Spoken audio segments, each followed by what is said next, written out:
Fam 305. Yes, we live. The Fam 305. Take a ride. The Fam 305. Yes, all night. The Fam 305. Let's get right. The Fam 305. Sit back and take a ride. The Fam 305. Let Guru pick your mind. The Fam 305. Mama G ready all the time. The Fam 305. K-Dub sniping on the right. The Fam 305. Dre talking ish all night. The Fam 305. Like, share, and subscribe. The Fam 305. The Fam 305. The Fam 305. Like, share, and subscribe. Hey, no pa tanto. No pa tanto. Hey, no pa tanto. Hey, no pa tanto. No pa tanto. No pa tanto. No pa tanto. There you go. All right, y'all. Here's your host for tonight for the Fam 305 podcast.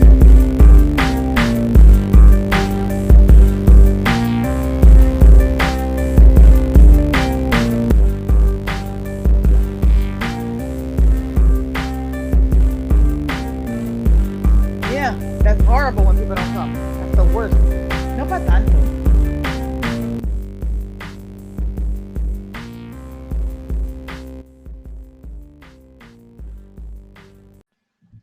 Hello. Hello. Hey. What's up, K-Dub? What's up? What's up, man? What's up? I hear your little pussycat talking. Hear my pussycat? Hey, your pussycat. Yeah, they Pussycat. they tend to talk, you know. Yeah, little pussycat's talking. Little pussycat. Hold on. I'll be able to hear you. I'm just gonna throw away something. Hold on. Yeah. Nah. So here we are, another episode of the Fam 305, episode number 98. Yes, 98. We have 2 more episodes till our 100th episode. It's been almost a year since we started doing this, and we're moving along here. We got 2 more. This is number 98. We got number 99, and then we will have number 100 sometime late February. So.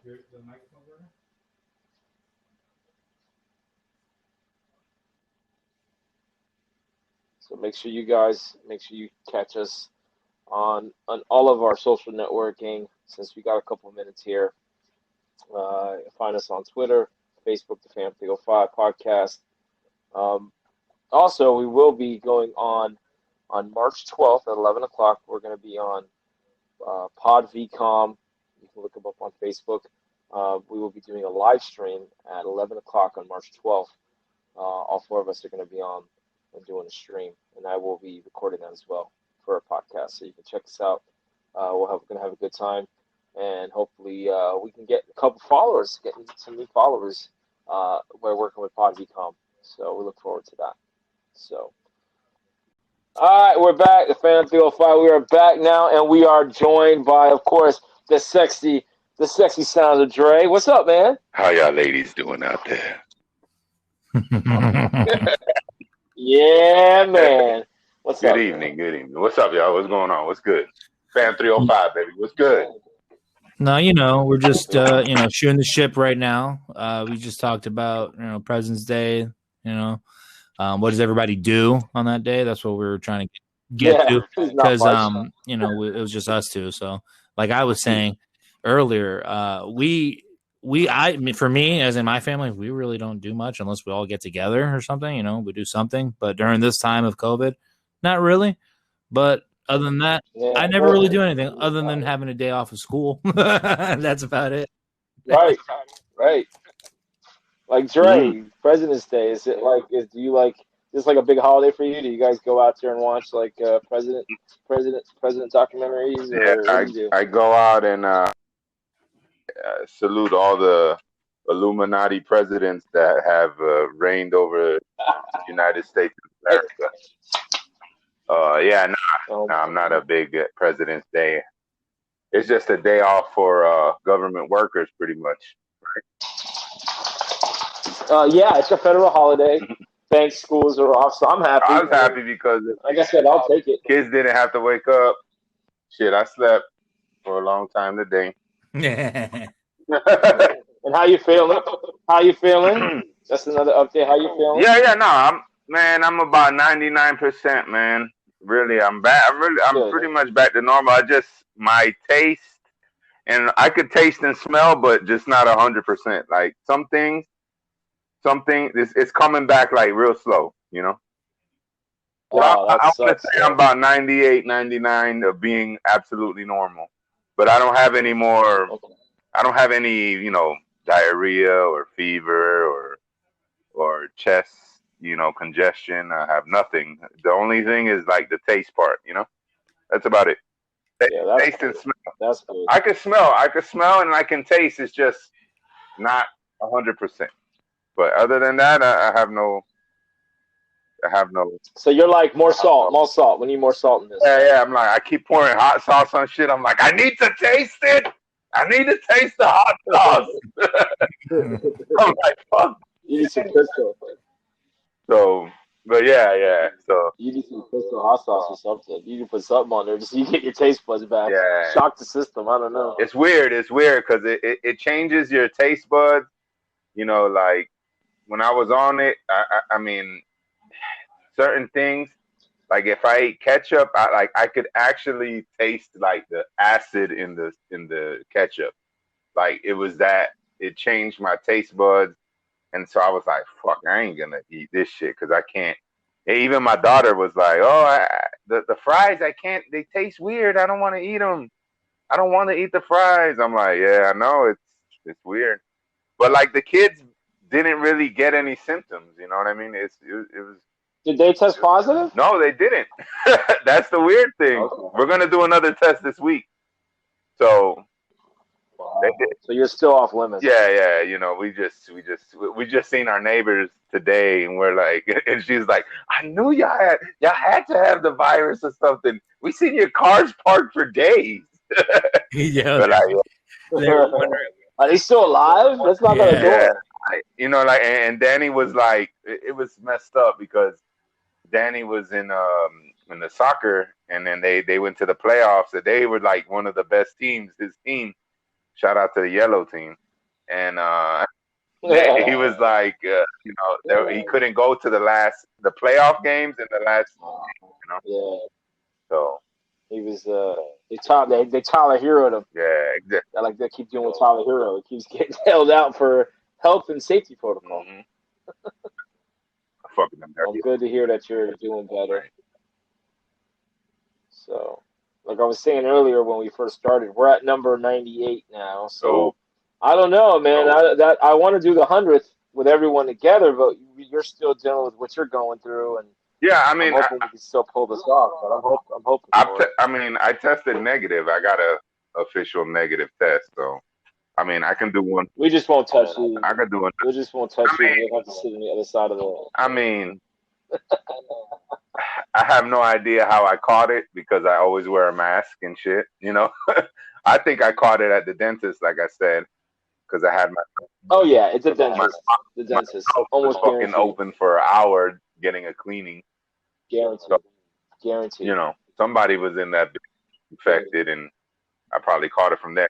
But the weird shit, I mean, let's just go on your theory that, we can't touch each other and it's airborne. I mean, we had Ellie's birthday party at my mom, 10 people, grandpa, grandma, on my wife's side, all the kids. Now, this is before you knew you had it? I tested positive on Tuesday. This was Saturday. All the kids, everybody there, everyone. So were you active? I was being drunk. I was being drunk, Master Dre. I had like my chest was like itchy, scratchy, but I didn't have no cough or nothing. It's like when you feel like you're gonna get sick. Mm-hmm. That's how I felt. But I wasn't getting sick. I was like, what the fuck? Anyways, proceeded to be drunk, Master Dre, drinking, hugging everybody at the party. Then I got cold. I got the fever on Monday or Tuesday, and I got tested, and then I tested positive. Everybody at that party went and got tested. Nobody else got it Man. but me. See, I think it wasn't accurate. Yeah, like I said, you hear that and it's like, okay, so I was is it hugging. I selective? kissed Is my it mother-in-law. selective? You know how I am. Yeah, of course. You were dread. The life of the party, dread. Yeah. So, And I saw you on Sunday, but I mean, because I was freaking out, like, damn, I seen him on Sunday, but we weren't we didn't make out. I wasn't there that long, but I was in the same room as you. We were in the kitchen, and we were out in the living room for a little bit, and then I gave the presents and we talked. So yeah, I mean, Yeah, I mean, you didn't get it either. So it's like, no, I didn't get it. I got tested, and although I felt kind of weird on Wednesday, but I think that was just more in my nerves. right. I mean, knowing that you had it. it's just, I don't know, man. I'm like your mom. I have no idea how this shit works, man. I think if you have enough close contact exposure with it in a long amount of time, or touch something that somebody touched that had it, and and it's on your skin or in your, you rub your eye or something, then you'll get it. You know what I mean? Other than that, I always say, no, I always tell people, like, you got to think about vectors, and this is like in the medical, it means the ways you can get it. So when you talk about the dentist, you think about it. You walked in the door handle, then you sat down on the chair, then you had your mouth open. How many more people were going in that same chair before you? Like, was it in the afternoon? Was it in the morning? The dentist, maybe the dentist had it. I'm sure they take precautions, but right. I'm sorry. There's people that are sitting down. Are they wiping down the chair between patients? The shit's floating in the air. Yo, listen, man. You know how many times I had to, like, at the beginning, like, I had a job right when I found out that I had a job the day I found out that I was positive. Did you go? Yeah, of course I did. I had to make money. And, but it was just one job, and, I wore gloves and shit like that. Right. You know what I mean? I wore my mask the whole time. You weren't like coughing on people and shit. No. I don't. I work outside. I don't work. Yeah, I was just gonna say, the best part of his job is he doesn't have to see the people until he's done what he's doing. Exactly. So I, like I told my contact, I tested positive. Be careful. I don't know. I'm. Oh, you told him? Yeah, of course. I told him. Yeah, God forbid. God forbid he doesn't tell or somebody doesn't tell you and you die, or somebody you love die, I know, that's what I'm saying, but that's what I'm trying to get to. My point is, like, how many, like, I felt like a fucking infiltrator. You know what I mean? I was at the gas station. I went in one time to get ice. You know what I mean? And I had my gloves on, and I had my gloves on and my mask. You know what I mean? But how many people know that they got corona and is gone into public and not giving a fuck? Yep. You know what I'm saying? That's yep. And not wearing gloves. You know what I mean? Like, I was fucking being careful. That's why. Like, I wasn't and you had, because you had. Yeah, you know what I mean? Like, even when I got the negative and I had to go do another job, I still wore gloves. You know what I'm saying? I still was careful. But when you get it and then you start doing shit, you start noticing, like, oh shit, how many people are just like me that got it or had it or was in contact with it? You don't even know how you're spreading it. It's fucked up. Don't even know they have it. Like, come on. Right. They don't even know they have it, and they have no gloves. They fucking hug somebody like, yo, what's up, dog? Yeah, you know what I mean? Like, oh shit. Like those no maskers. There's people out there that are no maskers. Man. Yeah. I mean, I think in the open area, like in an enclosed place, you should wear a mask. But like open area, like a park and shit, I don't think it. Yeah. You would have to cough into somebody's mouth. You know what I'm saying? Like, sneeze. Exactly. But whatever, man. And the biggest thing is the mouth and the nose, because you're not going to get COVID from fucking grabbing something. The only way you're going to do it is if you grab something that has it and then you put it in your mouth, in your nose, you sniff it in. If you wipe your hands, but you're not going to get it because that's the only way you can get it. Yeah, you know. That's the only way you're going to get it is by getting it in your nose. You know, so to have you wear a mask. I know, and I ain't gonna lie. I'm a fucking guy who touches his eyes. I'm a fucking face toucher. Yeah, we all do that. I'm a fucking scratcher. I'm a sniffer. You know what I'm saying? I'm a joker. I'm a smoker. You know, like Uncle Peter.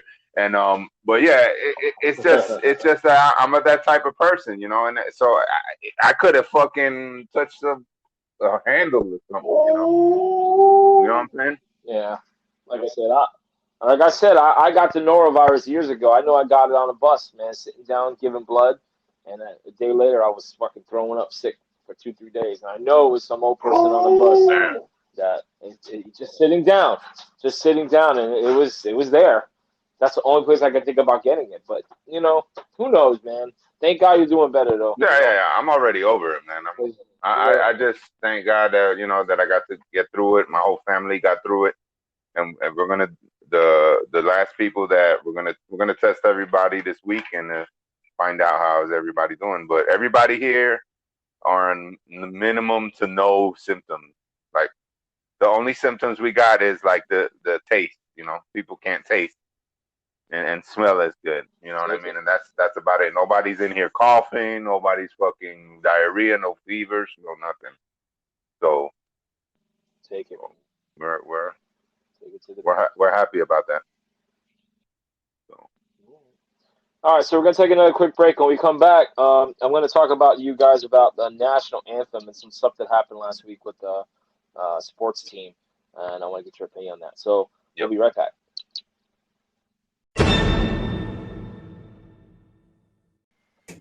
All right, everybody, it's Fam 305. We are back with Trey and K-Dub and my dog Everest, who always decides to exactly. I hear you, girl. I hear you. Yeah. Everybody hears you, Everest. There she goes. Now she's running up to me. What's up? So like I was saying, about a week and a half ago, Mark Cuban announced that at the basketball games in Dallas that he was not going to play the national anthem. He said there was no reason to have it, and then the NBA went over him and says, "No, you're going to play the national anthem." So So my question to you two guys is: do you agree or disagree that the NBA or these teams should be playing the national? Do you think they should? Shouldn't they? Does it make a difference? Right? We're entering a time of change where the national anthem. It's a tradition for sports. You know what I mean? And I think a lot of people. Are going to get upset about this. You know what I mean? It's something that you always, it's a tradition, and I think a lot of people are going to get upset. But like I said, there's going to be a lot of changes coming up, and maybe this might be one of them, but I don't know if this one's going to slide though. You know what I mean? Because it's such a, in all events, the national anthem is something that you always do. It's gonna be tough, man. I don't know. I get what people trying to change, but it's like, I don't know. I don't think it's gonna go over well though. Yeah, it didn't. K-Dub, what do you think? Do you think it's important that they still have it, or do you think it's kind of like, I mean, we don't there's nobody in the stands. How do you say the significance of the actual song and the meaning while being played is just to show that we're here on this beautiful United States of United States of America while we're playing this beautiful sport in the United States. So like I know you guys remember when I played baseball, they usually do the song. You know what I mean? They usually play this Star Spangled Banner, and that's it. Or they play the other song. But I mean, it for me, I think they should. I think they should play it. And during these type of situations for the beginning of the game, and so like a tradition, but it's not a bad tradition. They're not saying anything about slavery or anything like that, or nothing derogatory. So I mean, it's just saying that everyone's American, pretty much, and we're all doing American things right now. But the significance of the song with the game, It's fine. I don't know why people want to get rid of it. Okay. Yeah, it was a big deal, and like I said, the NBA kind of went over top of him and says, "No, you're gonna play it because we played at all the other arenas." But who decided they're not gonna to do it. play it? I mean, Yeah. what was the Mark Cuban for Mark for Cuban. his team? He said that. Yeah, for the Dallas Mark Mavericks, Cuban yeah. actually, I don't want to get into it, but he was actually on today's Monday Market. He said, Yep. "Oh, really?"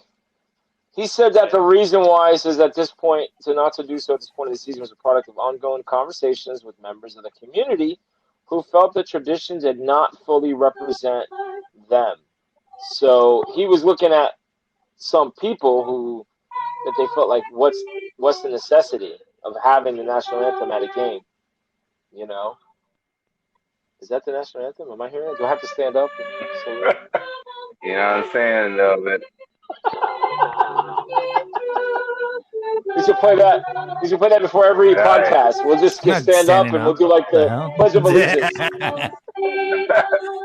I'm going down on on the my knee, knee. God I'm damn sitting it! there. Even if you can't see it. Oh God! Oh God! Oh boy! Colin, Dre Kaepernick. I'll be on over a here. knee and you can't even see. I'll be on both knees. Yeah, you won't know. You won't know. Oh, Dre's on his knees, ladies. I'll show you that trick I do with my tongue. Go ahead. I look like a little lizard. I look like a little lizard. Side note: every time I see Scarface, I see the character Manolo. It reminds me of a skinny Dre. Like he looks. I was like, yo, look at Dre if he was skinny and young. Back in 1996, yeah. It looked just like you.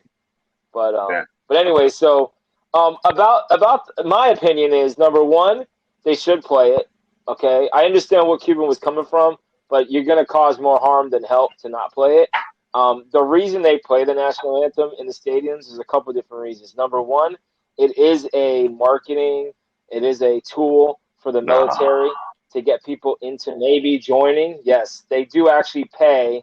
The military actually pays the teams to play the national anthem. Look at Because, they usually bring out the color guard. Yes, it's all about the money, right? Yes. It's all about getting killed in the army. That's right. Yes, they want you to join. And the other issue, or not the other issue, but the other part of this is back in World War II, huh? Yeah, my dog. And back in World War II, yes, I know, right? Yes, she agrees. And World War II, during like the baseball games and stuff, they would have them come out and sing it because of the war, and it was patriotic, and they were kind of raising the awareness of what was going on in Europe. You got it. So there's a history behind it. You got to keep the war machine oiled up. You feel me? You got to keep everybody, and that's why they always bring people out, bring their family out, and when they bring them back, I mean, I get fucking touchy and all teary-eyed when they bring somebody back from fucking Afghanistan after they killed 400 fucking dudes, and they come back, but see their family. Well, we don't care about them. We care about ours. We don't care about those people. We care about it's all marketing, man. And I mean, I understand, and I don't know. It's a political. It's a recruiting tool, bro. It's a recruiting tool. It's a recruiting tool. Yeah, it's fucked up.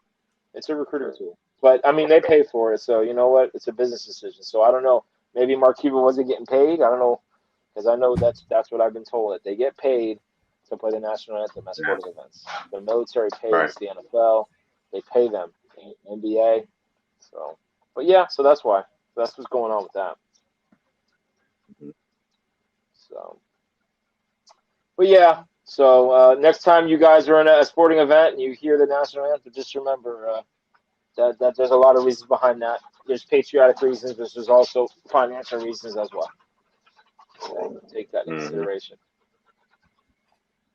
Yeah. All right, we're gonna take another quick break because we got to pay the bills, and when we come back, we'll shoot the shit, as they say.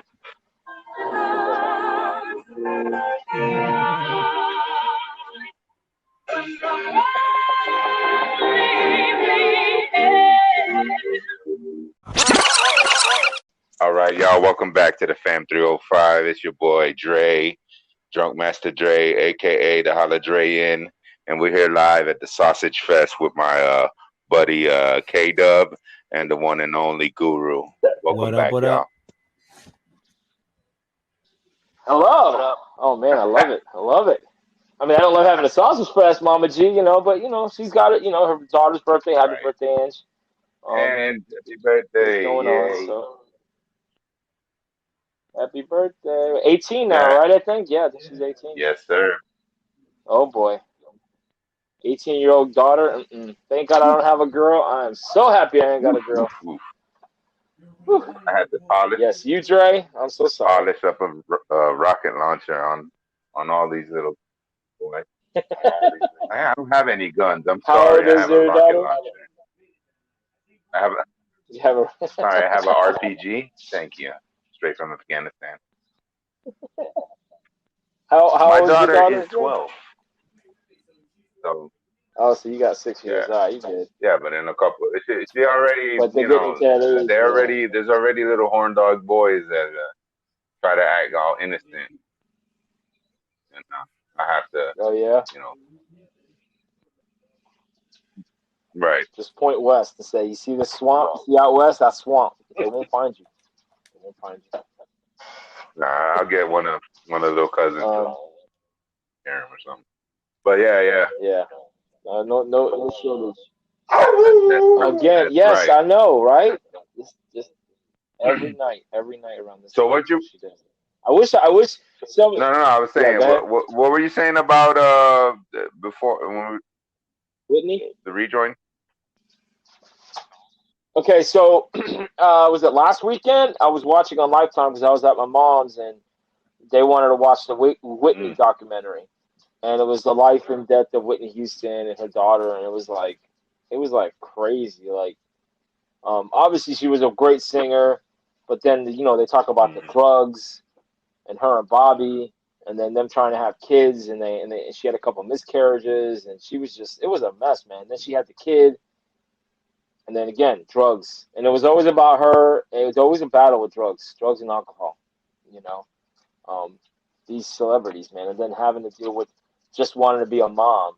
The whole documentary talks about her. She just wanted to be with her daughter, but they were always after her. They were always hounding her. And, eventually she lost her life, man. Whether either she committed suicide or she took too much drugs. She died, and then her daughter dies like a year or two later. Almost the exact same way. And nuts, bro. It was just nuts. And then Bobby Brown, man, he's lost 2 kids. He lost his son a couple months ago. He lost his son, then he lost Whitney Houston. They had a kid together a few years ago. So it was just like for what he's gone through, man. Yeah, man. Tough, man. It's bad, man. I mean, it's like you see everyone that get to that level of celebrity fame, imagine if you had, you grow up in the hood and you smoke weed and you have a little weed problem, and then you become a millionaire. I mean, you have a big weed problem now. You know what I'm saying? I mean, some people, and then people, you start partying with people who fucking doing mad coke. I mean, if you did a little bit of coke, now you're doing coke like at every party. You know what I mean? Like, it's a fucked up. You're going in a fucking the lion's den. You're going into some rough territory that you probably never really planned to do it, but it comes with the territory. You know what I mean? So, and it was fucked up because she talked about at one point, because obviously it was her sister-in-law. They were like, yeah, she had a crack problem, and then she actually went and did an interview with I forget who, and she was saying that she acknowledges it, and she's going and she's saying the drugs are bad.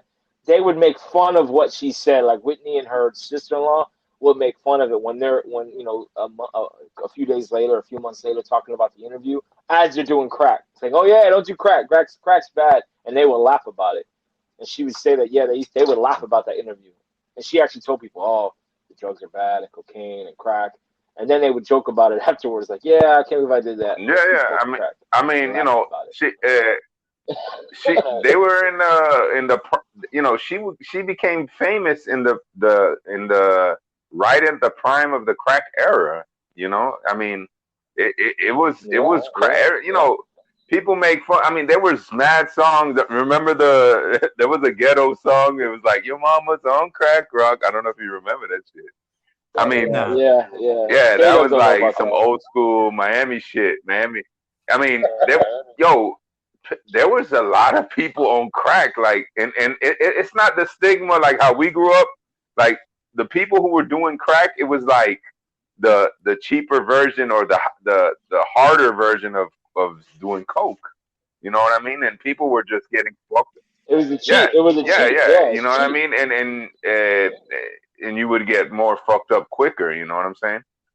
So we were. I watched what you told me, the hip hop legend.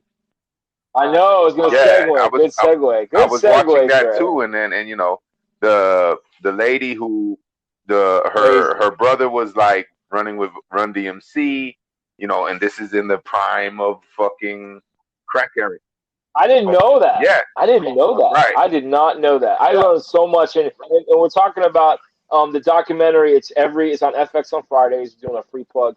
It's the history of hip hop. I don't know the exact name of the documentary, but they play it on Fridays at 9. They play 2 episodes, and it gives you like the order of like hip hop, how it started from the beginning in the streets. And right. It was amazing. They covered a lot of shit, you know, gangs and how who were. Mm-hmm. I mean, I was watching some other document. I mean, I had to catch up. I did a lot of fucking watching while I was in COVID, fucking quarantine, and I was, you know, like how the Crips became Crips. They were called Cribs, and then first they were called the Cribs, and then a lot of them were acting like you know, from the 70s. It was starting to be the 80s, and they would all have like, they would like be like pimps with the canes and shit. And so then they got they switched their name. They're like, oh, they're the Crips, the cripple. They're crippled with the cane. You know, and that's how they became the Crips. So it was cool. I was watching another documentary. I learned shit like that, you know. But you know, it's crazy because like the drugs, you know, the crack era, like going back to what we were talking about, like this shit, like gave money to the poor people, you know, in a fucked up way. You know what I'm saying? Like they were saying, you know, the rappers and the you know, these early hip hop artists, they couldn't get money from a bank or from they didn't acknowledge the craft and they didn't know that hip hop was gonna boom like that. You know what I mean? And then the only people that knew, you know, were the drug dealers. They're like, they would fund these big events, these concerts, these house, you know, block parties and shit like that, you know? Because I remember block parties in Miami. They used to have the big ass fucking speakers, and that was the shit, man. Going to a house party, and there would be like fucking 10-foot speakers stacked up. You know what I mean? Crazy shit. I never got to go to those. Yeah, but that, like you said, that there was no, you know, the only way you can get your stuff played and get time is you to align yourself with like drug dealers and people that had access to that money. And a lot of the rappers, they told stories, and that's why the early hip hop and even into the mid 90s, they were such good rappers because they told stories, and a lot of it had to do with what was going on the streets, and they were real. A lot of them were either doing it or they knew people that were doing it, and that's why you know, they were telling stories that, hey, this is how it's going on. This is what's going on in the streets, and people identify with that, especially those in those communities. Right. And you know, us living in Miami, you know, we knew people not doing stuff like that around it.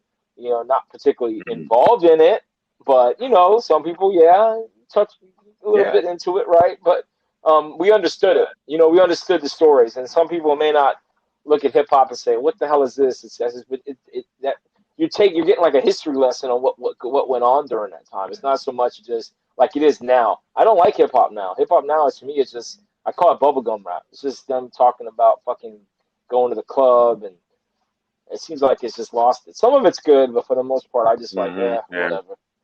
I don't know what your thoughts about it. Yeah, man.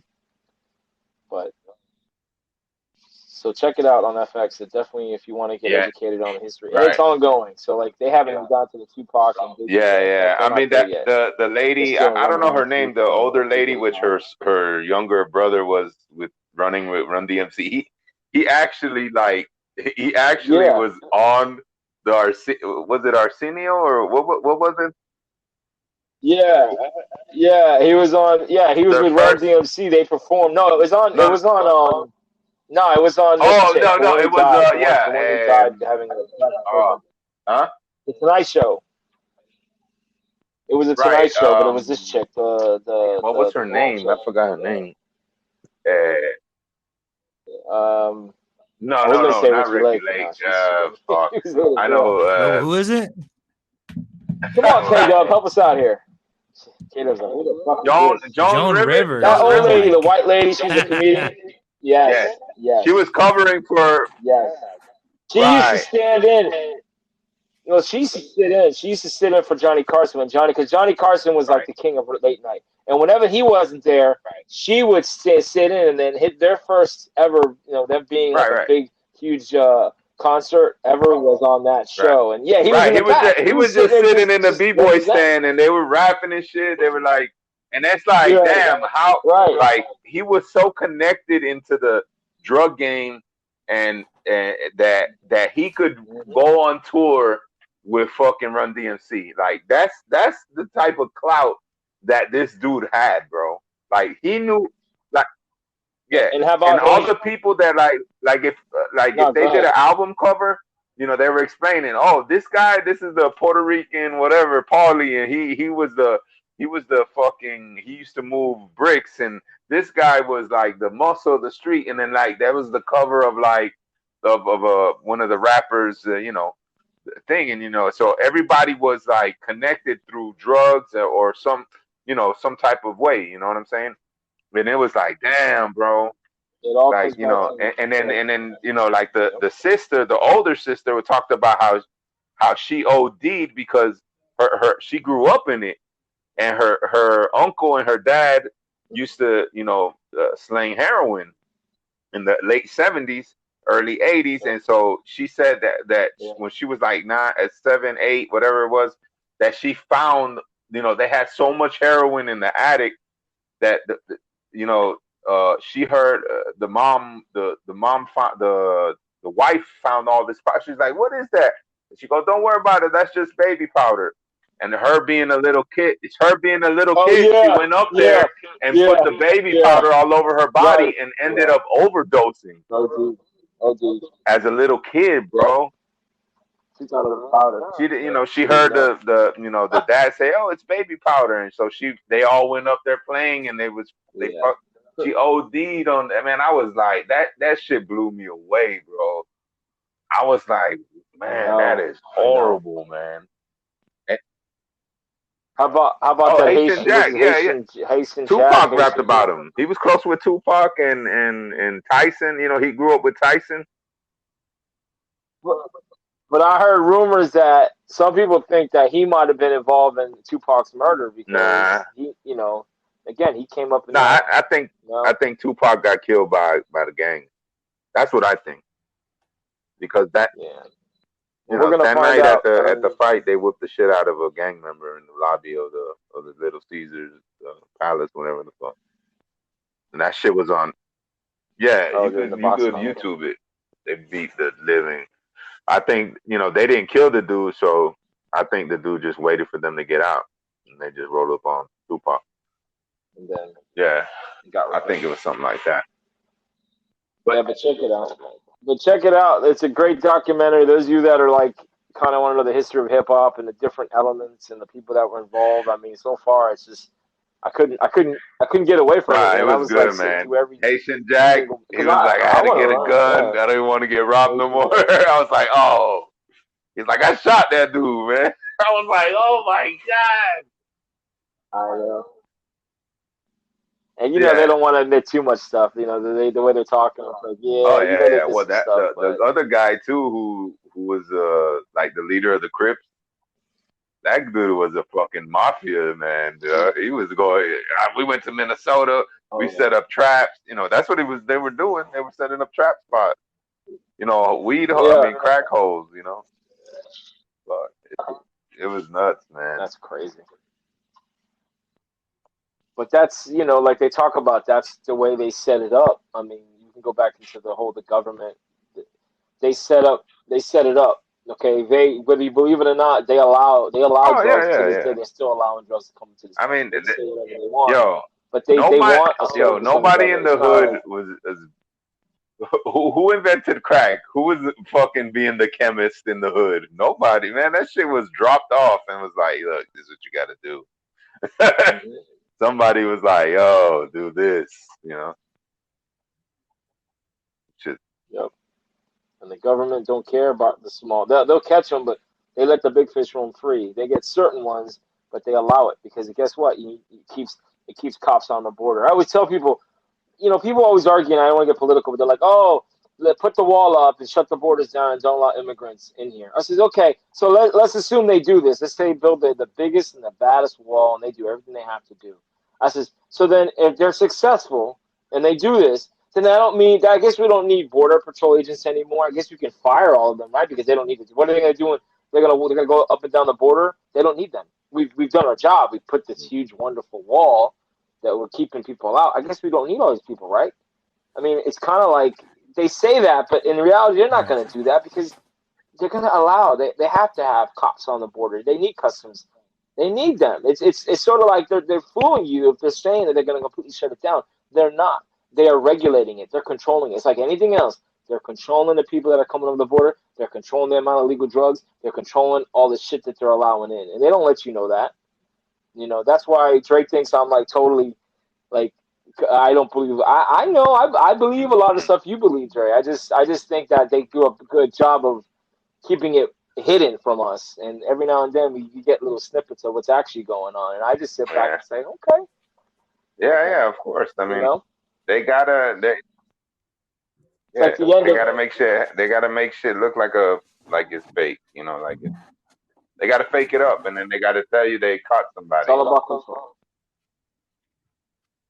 It's about setting it up. Both sides gotta have theirs. You gotta have control. You gotta make sure, you know, a resemblance of things they're doing the right thing, but in actuality they're doing stuff behind the scenes. They're kind of playing both sides. They're kind of like doing call it a double agent. They're playing both sides.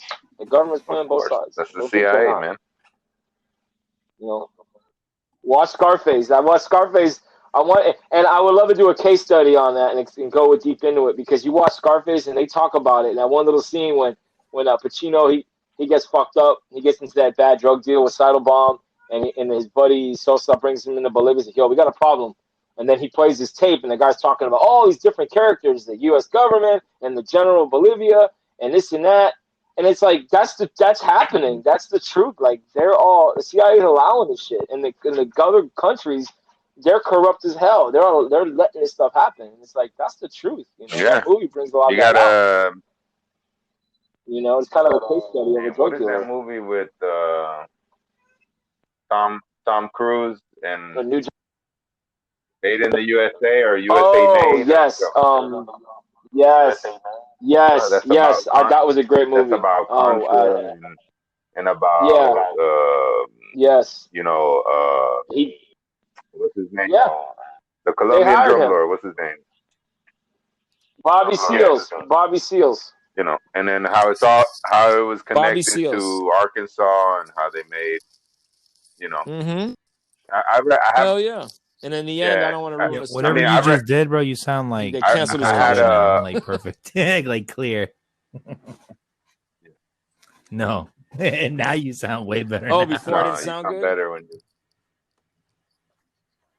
you know, and yeah, you know, I was using my iPods 2s, the ones that Caleb got me for Christmas. Apparently, I don't know, they're not that good because everyone says that. I don't know if AirPods are AirPods, but I don't know. I don't use them when I do this. I use my other AirPods, but not for this. Yeah. I'm gonna have to use the wired ones. Yeah, from now yeah, on. but anyway, so yeah, Bobby Seals. right, He right, talks about American Bobby Seals. That's made. He Bobby was, Seals. about the the cartel, Medellin cartel with fucking what's his name? Like Oh, you talk about the Colombian yeah, man, we're getting old. yeah, man. Your mama's okay. There you go. There you go. Yes, she is.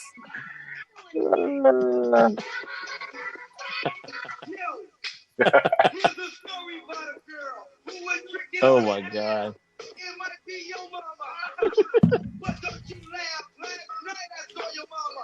Escobar. Pablo Escobar. Yep. I grew up. I Now, grew my up mama. with that shit. Like I remember that when that song came out, dog. Like I remember, Yeah. like right, like it was like yesterday, bro. I remember that shit. I mean, I remember one time growing up in We New go. Orleans, one of my friends, his mom knew Uncle Al, and he DJ'd one of the parties Mhm. one day. I remember meeting Uncle Al, bro. That shit was crazy. Yeah, Uncle like Al, crazy, man. I mean, they were bumping that shit. You could hear, the party was at the end of the block. You could hear that shit from where Abuela's house was. I mean, we were jamming. But And that's one thing, we take our area, Miami, the booty music during that era. I mean, that's all Miami. You hear that music? That music's from Miami. There's no booty doubt. music. Where that music originated from. Deep South Miami. The booty music, the bass music that you had to have your 12-inch speakers with the fucking back of the trunk fucking blowing up. The Outcast talks about. That started down here in Miami, not in Georgia. That was in Atlanta. That shit was in Miami first, and then I mean, it spread. The Pac Jam was close to Abuela's house. Pac Jam, 183rd we talked about. But yeah, man. Oh my God. Yeah, man. I got going back to the USA made, American made in the film and all that shit. I bought a book and it was about a guy who basically this movie was made about him, and he talked about bringing back shit and dealing with the Clintons and all that shit and Waco, Texas, and he was a fucking CIA op, you know what I mean? So the CIA is involved in a lot of this shit. They just control it. They, like you said, they play both sides. Definitely. It's all about, like I said, We want the money. We got the power. They want the control. They want We got the women. money. They want the money. Yeah, right. Yep. Yeah. So check that out on FX. And again, this was a good episode. We covered a lot of subjects. Hopefully we get Mama G back for the next one. We got 2 episodes. That's it. We got 99 and then the big 100 on our anniversary episode. So hoping we can do something in person, guys. And celebrate. I'll bring celebrate bring my Corona with me in the negative. He meant beer, guys. It's beer. We're gonna give you a big ass Corona motorcycle beer. mask. We're gonna give you a motorcycle mask. Motorcycle. Just wear a mask. And, Corona on ice. Keep 10 feet away. Yeah, man. And we'll put you on the other side of the room. Get like a glass partition. We'll be all right. We'll make it work. And I'm sure Mama G will bring us Lots shit little of ice. so. Do a shot of life.